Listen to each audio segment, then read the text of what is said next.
लेकिन इसी बीच Donald Trump क्यों G7 की मीटिंग छोड़कर अचानक अमेरिका भाग गए, इसकी चर्चा भी खूब हो रही है। G7 देशों का यह सम्मेलन कनाडा में तब चल रहा है जब इजराइल और ईरान का युद्ध अब हदें पार कर चुका है। अब तक जो बमबारी हुई थी वो सिर्फ ट्रेलर थी बॉस, असली पिक्चर तो अब शुरू होगी, क्योंकि अब अमेरिका इस युद्ध में कूद सकता है। और इस बात की चर्चा तब से हो रही है जब से डोनाल्ड ट्रंप G7 की मीटिंग बीच में छोड़कर अचानक अमेरिका भागे भागे चले गए। अब कोई हल्की फुल्की बात तो होगी नहीं कि G7 की मीटिंग छोड़े और चले गए। कुछ तो ऐसा साइन करना होगा, कुछ तो ऐसा ऑर्डर देना होगा, कुछ तो ऐसी मीटिंग करनी होगी जो फोन पे नहीं हो सकती, जो ऑनलाइन नहीं हो सकती। ट्रंप का वहां अमेरिका में रहना जरूरी होगा, इसीलिए ना गए होंगे दौड़ के, नहीं तो कोई G7 जैसा समिट छोड़ के जाता है। ट्रंप ने यहां तक कह दिया कि वो ईरान इजराइल के बीच कोई सीज फायर नहीं करवाने जा रहे हैं, बल्कि इससे भी बहुत बड़ा होने वाला है। इसके बाद से पूरी दुनिया में खलबली मची है कि डोनाल्ड ट्रंप ईरान के मामले में क्या बड़ा करने वाले हैं। क्या कुछ ऐसा होने वाला है जिसकी कल्पना किसी ने नहीं की? क्या ट्रंप ईरान के सुप्रीम लीडर अयातुल्लाह खामेनी को मारने का ऑर्डर देने वाले हैं? क्या ट्रंप सीधे इजराइल और ईरान के युद्ध में कूदकर ईरान को बर्बाद करने वाले हैं? क्या ट्रंप अमेरिका के ताकतवर हथियारों से ईरान की न्यूक्लियर साइट को धुआं धुआं करने वाले हैं? क्या ट्रंप ईरान में तख्ता पलट करने वाले हैं? क्योंकि भाई एक चीज तो क्लियर है, यह आदमी बीच में G7 समिट छोड़ के ऐसे ही नहीं गया होगा। यह हल्की बात नहीं है और ट्रंप का कोई भरोसा भी नहीं, वो कुछ भी कर सकते हैं, वो कुछ भी कर सकते हैं। ट्रंप के दिमाग में कुछ बड़ा प्लान तो चल रहा है और उन्होंने इसके संकेत दिए हैं। ट्रंप पहले ही धमकी दे चुके हैं कि सभी लोग तुरंत ईरान की राजधानी तेहरान को खाली कर दें। अब तेहरान खाली करा रहे हैं तो हवा में तो नहीं करा रहे होंगे मैं जाऊंगा पिकनिक मनाऊंगा, इसका मतलब तेहरान पर संकट है।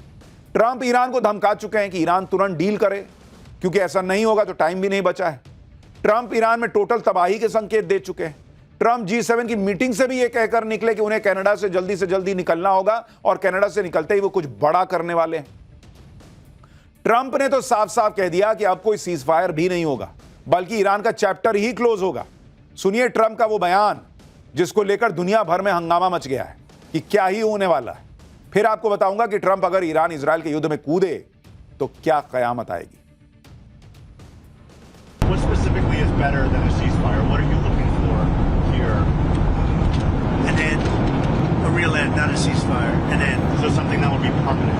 Yeah, or giving up entirely. Is That's that okay too. Are you closer? Is that possible in the next 24, Why 48 not? hours? Certainly possible. Complete give up. That's possible. Yeah. हालांकि चर्चा इस बात को भी लेकर हो रही है कि यही अमेरिका का डबल स्टैंडर्ड है, दोगलापन है। जब रूस और यूक्रेन लड़ते हैं तो ये भाई साहब कहते हैं कि सीज फायर कर लो, बातचीत करो ना यार, ये युद्ध करने का टाइम है, क्या कर रहे हो तुम। जब भारत और पाकिस्तान भिड़ते हैं और भारत पाकिस्तान को ठोकता है तो ये भाई साहब कहते हैं कि यार छोड़ो ना, इतना तो मार लिए उसको। पाकिस्तान से कहते हैं बात करो भारत से, खत्म करो मामला, नहीं तो बहुत मारेगा भारत। वहां डील और सेटिंग की बात होती है। और जब अपने दुश्मन की बात आई, क्योंकि ईरान और अमेरिका की बनती नहीं, तनातनी का मामला है, तो कह रहे हैं सीज फायर नहीं, अब तो अंत होगा। क्यों भाई, तुम्हारा दुश्मन है तो अंत होगा, दूसरे लोग अपने दुश्मन को छोड़ दें क्योंकि तुम कहते हो। ट्रंप सोचकर बैठे कि ईरान सरेंडर कर देगा, क्योंकि इजराइल जिस तरह से ईरान को ठोक रहा है उससे पूरे ईरान में हाहाकार मचा है। लोग ईरान की राजधानी तेहरान छोड़ छोड़ के जा रहे हैं, भाग रहे हैं। ये तस्वीरें देखिए, तेहरान पर जबरदस्त बमबारी हो रही है, लोग जान बचाकर ईरान छोड़कर भाग रहे हैं। ये तस्वीरें तेहरान की सड़कों की हैं। तेहरान से बाहर जाने के लिए लंबी लंबी कतारें गाड़ियों की लग गई हैं। लोग अपना बोरिया बिस्तर समेट के ईरान से निकल रहे हैं भाई, कि इजराइल बहुत मार रहा है। तेहरान में इजराइल ने किस तरह से कहर ढाया हुआ है ये तो पूरी दुनिया देख रही है। बीच राजधानी में इजराइल के बम गिर रहे हैं, तेहरान जल रहा है। हमने कल ही आपको दिखाया था कि कैसे ईरान के सरकारी न्यूज चैनल पर इजराइल के बम गिर गए थे और उस वक्त एंकर न्यूज पढ़ रही थी। कैसे यह धमाका हुआ, इजराइल के बम गिरने के बाद ईरान के सरकारी न्यूज चैनल का दफ्तर कैसे जबरदस्त तरीके से जल रहा था। आप तस्वीरें देखिए भाई, पूरी दुनिया इन तस्वीरों को देखकर हैरान रहे। तो ये जो लड़का बोल रहा है, इसके पीछे जो आप बिल्डिंग देख रहे हैं वो वहां का सरकारी न्यूज चैनल का बिल्डिंग है भाई। आग लगी हुई है।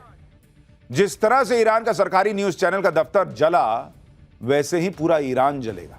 और यह तब तक नहीं रुकेगा जब तक इजराइल ईरान के सुप्रीम लीडर खामेनी को खत्म नहीं कर देता।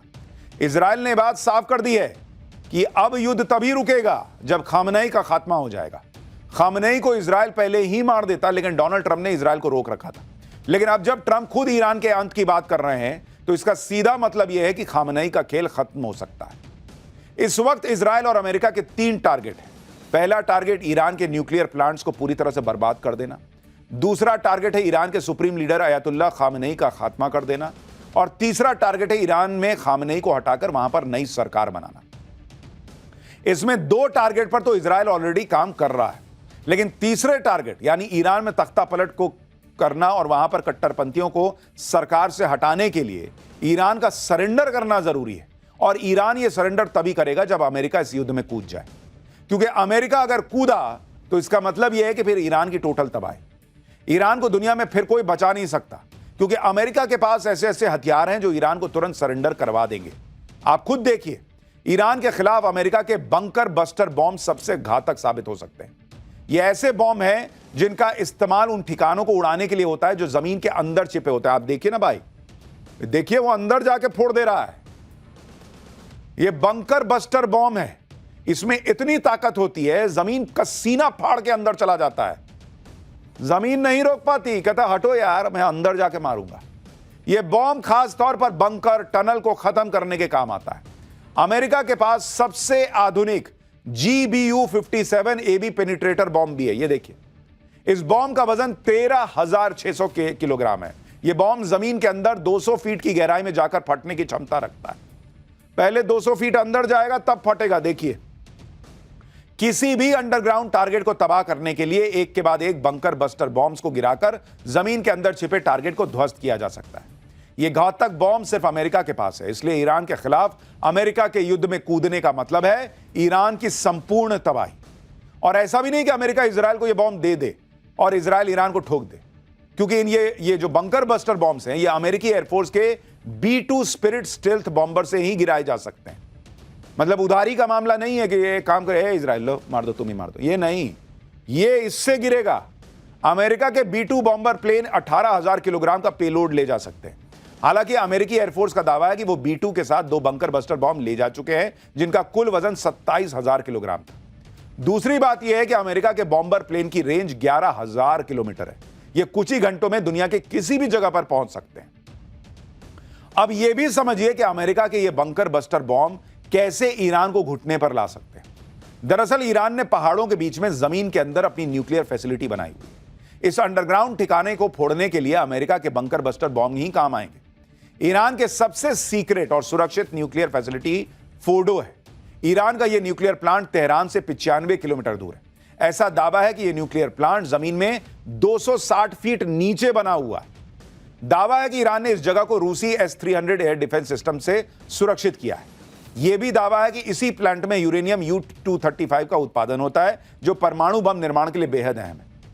वैसे तो इजराइल ईरान के एक और परमाणु ठिकाने नतांज तक अटैक कर चुका है, लेकिन फोर्डो अभी इजराइल के हमले से सुरक्षित है।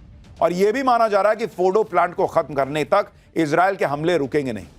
फोर्डो को फोड़ देने तक, तबाह करने के लिए इजराइल को अमेरिका के बंकर बस्टर बॉम्ब की जरूरत पड़ेगी, क्योंकि वो इतना अंदर है, अंदर जाके ना फोड़ना पड़ेगा।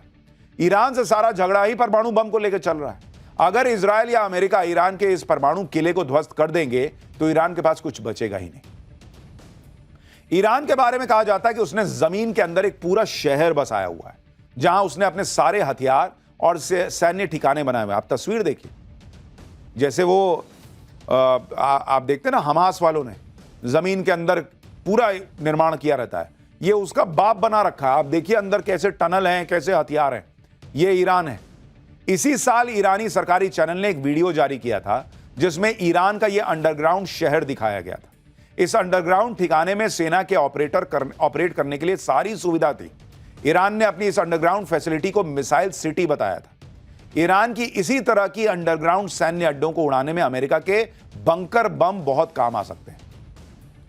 लेकिन अमेरिका और इजराइल दोनों इस बात को अच्छी तरह से समझते हैं कि ईरान का कितना भी नुकसान हो जाए, ईरान कितना ही बर्बाद हो जाए, जब तक ईरान का सुप्रीम लीडर खामनेई जिंदा रहेगा तब तक ईरान अमेरिका और इजराइल के लिए नासूर बना रहे। इसलिए इजराइल और अमेरिका दोनों का मानना है कि भाई ये खामनेई को तो मारना होगा। इजराइल के डिफेंस मिनिस्टर ने तो यहां तक कह दिया कि खामनेई का हाल सद्दाम हुसैन जैसे होने वाला है। सद्दाम हुसैन इराक का राष्ट्रपति था जिसका तख्ता पलट अमेरिका ने 2003 में कर दिया था। अमेरिका सेना लेकर 2003 में इराक में कूद गया था और सद्दाम हुसैन को पकड़ लिया था। सद्दाम हुसैन को पकड़कर अमेरिका ने उस पर केस चलवाया और उसे फांसी दिलवा दी थी। सद्दाम हुसैन का जैसा हाल अमेरिका ने किया था, वैसा ही खामनेई का हाल अमेरिका और इजराइल मिलकर करना चाहते हैं। सबसे दिलचस्प बात यह है कि अमेरिका ने इराक में घुसकर सद्दाम हुसैन का तख्तापलट यह कहकर किया था कि सद्दाम हुसैन के पास वेपन ऑफ मास डिस्ट्रक्शन है जो दुनिया के लिए खतरा है। ईरान पर भी इजराइल ने यह कहकर हमला किया है कि ईरान कुछ ही वक्त में एटम बम बना लेने वाला है, जिससे वो दुनिया के लिए खतरा बन गया है। हालांकि इराक में वेपन्स ऑफ मास डिस्ट्रक्शन वाली अमेरिका की थ्योरी बाद में गलत साबित हुई थी। ईरान के मामले में भी यह क्लियर नहीं है कि वो एटम बम हासिल करने के करीब है भी या नहीं। लेकिन अब इस बात का कोई मतलब नहीं रह गया कि ईरान एटम बम हासिल करने वाला था या नहीं, क्योंकि अब अमेरिका और इजराइल दोनों का मकसद सिर्फ ईरान के एटम बम खत्म करना नहीं, बल्कि पूरी तरह से ईरान को खत्म कर देना है, वहां तख्ता पलट कर देना है। अगर ईरान एक बार अमेरिका इजराइल के कब्जे में आ गया तो फिर यहां से मिडिल ईस्ट का गेम पलट जाएगा। आपको नक्शे से समझाता हूं कि ईरान की अहमियत क्या है, जरा आप इसको समझिए कि ईरान चीज क्या है। जरा इस मैप को देखिए आप। जब आप इसको देखेंगे तो आपको समझ में आएगा कि भाई हम किस जगह की बात कर रहे हैं। इसमें अगर आप गौर करेंगे, ये पूरे मिडिल ईस्ट में वर्चस्व की जंग की बात है, क्योंकि आप ये देखिए, ये जो आप हिस्सा देख रहे हैं काला हिस्सा, ये तेल अवीव है। यानी इजराइल यहां से बैठकर यहां ईरान को ठोक रहा है बॉस। यहां इतना दूर, मतलब ये करीब करीब आप मान के चलिए कि अगर आप तेल अवीव और तेहरान की दूरी देखेंगे, ये ऑलमोस्ट जो है मान के चलिए 2000 किलोमीटर के आसपास है। तो यहां से ठोक रहा है ईरान को।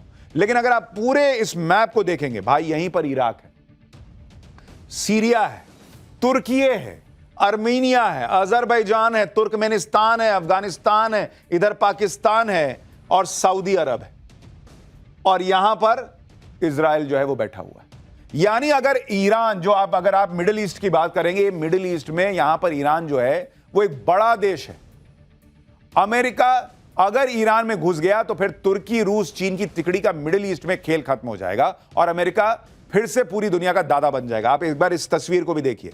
अब इसमें आपको अमेरिका भी नजर आएगा। ये देखिए, यहां पर अमेरिका है और ये हम आपको पूरा जो है वो मिडिल ईस्ट का हिस्सा दिखा रहे हैं, जहां पर यूएई, ईरान, इजराइल आपको यहां पर दिखाया, Egypt, Saudi Arabia, Ethiopia, south Africa. लेकिन यहां पर आप देखिए, ईरान जो है वो एक बड़ा देश है, बिल्कुल सेंटर में आप यहां देखिए, और इसलिए इसकी अहमियत बढ़ जाती है। यहां पाकिस्तान है, यहां अफगानिस्तान है, जहां पर अफगानिस्तान में अमेरिका घुसा था।